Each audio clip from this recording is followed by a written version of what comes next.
से कुछ सकारात्मक जवाब भी मिले हैं। हम सब लोग सौभाग्यशाली है कि हमको देश के यशस्वी प्रधानमंत्री माननीय मोदी जी के नेतृत्व में सभी सांसदों को और सभी अधिकारियों को काम करने का अवसर मिला है।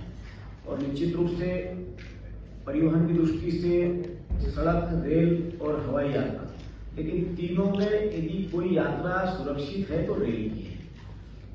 सस्ती भी है, सुगम भी है और सुरक्षित भी है।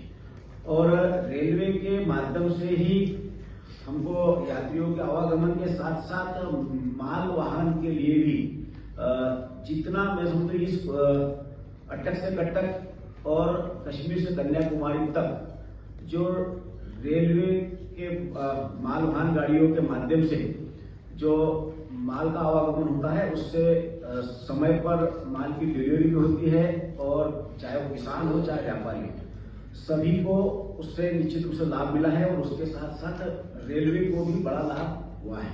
और हम सब लोगों के लिए गौरव की बात है कि हमारे मध्य प्रदेश को विशेष रूप से जब से माननीय प्रधानमंत्री मोदी जी की सरकार बनी और माननीय रेल मंत्री अश्विनी वैष्णव जी के मार्गदर्शन में लगातार हर वर्ष 10,000 करोड़ से अधिक का आवंटन हमारे मध्य प्रदेश को मिला है। इस वर्ष भी 14,738 करोड़ रुपए का आवंटन मध्य प्रदेश के लिए माननीय रेल मंत्री जी ने दिया है। और इंदौर से लेकर अलीराजपुर और अलीराजपुर से बड़वानी और बड़वानी से मनमाड़ तक के रेलवे लाइन को स्वीकृति देने का काम किया। और खंडवा से लेकर तो बड़ौदा तक ये रेलवे के सर्वे करने के लिए भी स्वीकृति दी है। तो निश्चित रूप से जो हमारा, क्योंकि मध्य प्रदेश में बड़ा क्षेत्र आदिवासी क्षेत्र, ट्राइबल क्षेत्र है, और जिस ट्राइबल क्षेत्र ने कभी रेल की पटरी तक नहीं देखी, ऐसे क्षेत्र में हमारी सरकार रेल लाइन बिछाने का काम करे। वहां के हमारे जनजातीय क्षेत्र के लोगों को भी आवागमन के लिए रेल की सुविधा देने के साथ साथ हमारा, क्योंकि जो क्षेत्र है वो क्षेत्र में कपास और मिर्च की बड़ी उत्पादन होता है, और उस माल को आवाजाही के लिए ये रेल परियोजना निश्चित रूप से बहुत ही कारगर सिद्ध होगी।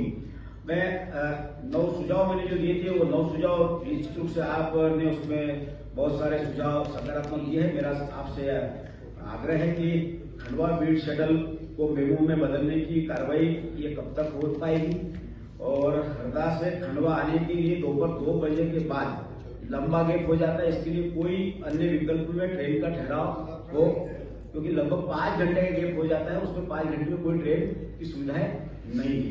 वो एक तो हो जाए भोपाल से खंडवा, इटारसी से खंडवा के बीच कम दूरी की यात्रियों के लिए मेमू या डेमू ट्रेन की मांग लोगों के द्वारा बार बार की जा रही है, तो इसके लिए भी कुछ व्यवस्था होना चाहिए।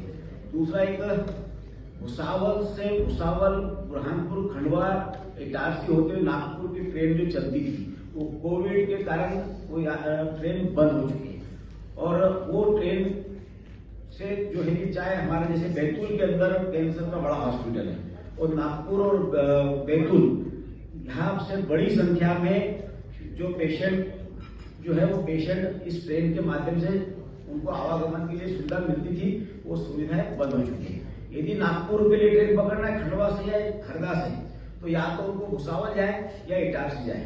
तो ये ट्रेन बंद पड़ी है, उस ट्रेन को जल्द से जल्द शुरू किया जाए ताकि यात्रियों को उसकी सुविधा मिल सके।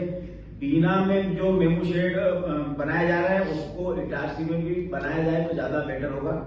और इमरजेंसी कोटा के लिए आपने जो लैंडलाइन नंबर दिए, लैंडलाइन नंबर की बजाय कोई व्हाट्सएप नंबर दे दे तो उसके लिए काफी यात्रियों को सुविधा मिलेगी।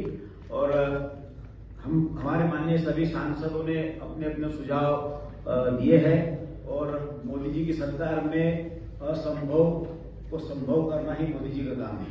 और असंभव शब्द डिक्शनरी में उनके नहीं है कि हमारी बहन लता वानखेड़े जी ने भी कहा कि असंभव कोई शब्द होता नहीं है। और आप